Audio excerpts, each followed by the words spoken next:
brought to you by Palvi Agrico. आता शेतीसाठी जे काही लागणार ते घरपोच मिळणार, तेही मोबाईलच्या एका क्लिकवर. पण हा विषय फार मोठा आहे. प्रायव्हेटली फार मोठे सेलिब्रिटी ट्रॅव्हल करतात. त्यामुळे आमचं मत आहे की देशातले जे विरोधी पक्ष नेता वरचा आणि खालचा जो आहे, राहुल गांधीजी आणि वर जे असतील त्यांना याच्यामध्ये त्या ठिकाणी घ्यावं, काही खासदारांना घ्यावं, खाली काही फॅमिली मेंबरला घ्यावं.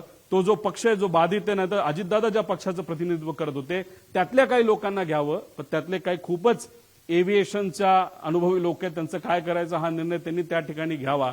मग अशा पद्धतीने आणि जज, एक्स जज याच्यामध्ये घ्यावा आणि ही मॉनिटरिंग एजन्सी तुम्ही तिथे घ्यावी आणि ह्याच्या अंडर सीबीआय अंडर मतलब सीबीआय जो काम करेल तो रिपोर्ट बघेल, सीआयडीचा रिपोर्ट बघेल, एक एक्सटर्नल एजन्सीचा रिपोर्ट बघेल. पण हे केल्याशिवाय याच्यामध्ये पारदर्शकता येणार नाही असं आमचं ठाम मत आहे.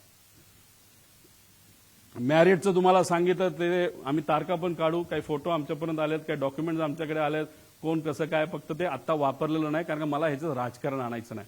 पण एक गोष्ट आहे की काही लोक मुद्दामून याच्यात राजकारण आणि मैत्री आणतायत आणि पैसा आणि इन्व्हेस्टर पण मी देऊ शकतो, पण इन्व्हेस्टरच्या खोलामध्ये मी जाणार नाही. इन्व्हेस्टरचं काही डायरेक्ट रिलेशन असेल असं नाही, पण इन्व्हेस्टर मोठे मोठे असल्यामुळे शेकडो कोटीचा विषय असल्यामुळेच कदाचित या कंपनीला वाचवलं जातंय. त्यामुळे त्या इन्व्हेस्टरला मला म्हणायचं तुम्ही खूप मोठे आहात, हजारो कोटी तुमच्याकडे आहेत. आमचा काका, आमचे दादा त्याच्यामध्ये गेलेले आहेत. 100-200 कोटीसाठी हे इन्व्हेस्टिगेशनला कृपा करून कुठल्या नेत्याचं नाही तर कोणाचं वजन टाकून तुम्ही हे मॅन्युप्युलेट करण्याचा प्रयत्न त्या ठिकाणी करू नका. कारण की इन्व्हेस्टिगेशन एजन्सी काम करेलच, पण आम्ही काही शांत बसू असं जर तुम्हाला वाटत असेल तर आम्ही शांत बसणार नाही. कारण आमचा काका, आमचा नेता याच्यामध्ये गेलेला आहे. पुढे आता मुख्य पायलट सुमित कपूर याच्यामध्ये हे सगळे आम्ही विषय त्याच्यामध्ये मागितलेले आहेत.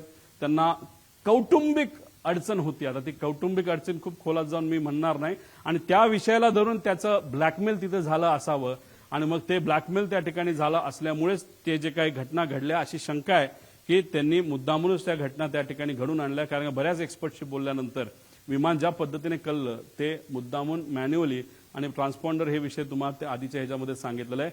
याच्यात खोलात जाऊन चर्चा करायची जरूरत आहे. पण त्यांना दारू प्यायची खूप सवय होती. जेटमध्ये असताना त्यांचा पगार 10 ते 12 लाख होता. पण आता या कंपनीमध्ये आल्यानंतर कारण त्यांचं लायसन्स बंद झालं होतं, ते 3 वर्ष बंद होतं. कोविडच्या काळामध्ये त्यांना काम मिळालं नाही. 5 वर्ष ते बिना पैशाचे होते, नाही पगाराचे होते. आणि त्यानंतर लेअर जेटमध्येच त्यांना संधी का दिली? कारण लेअर जेट बघतच नाही काय की कोण कसला आहे, काय कोणाला काय अनुभव आहे, कोण कुठं दारू पिला होता का काय वेगळं केलं होतं. आणि लेअर जेटमध्ये आल्यानंतर त्यांचा पगार 12 लाखावरनं 3.5 लाखावर आला आणि त्यात 25,000 रुपये का 20,000 रुपये प्रत्येक एका विमानाच्या फेरीला त्या ठिकाणी ते वापरायचे.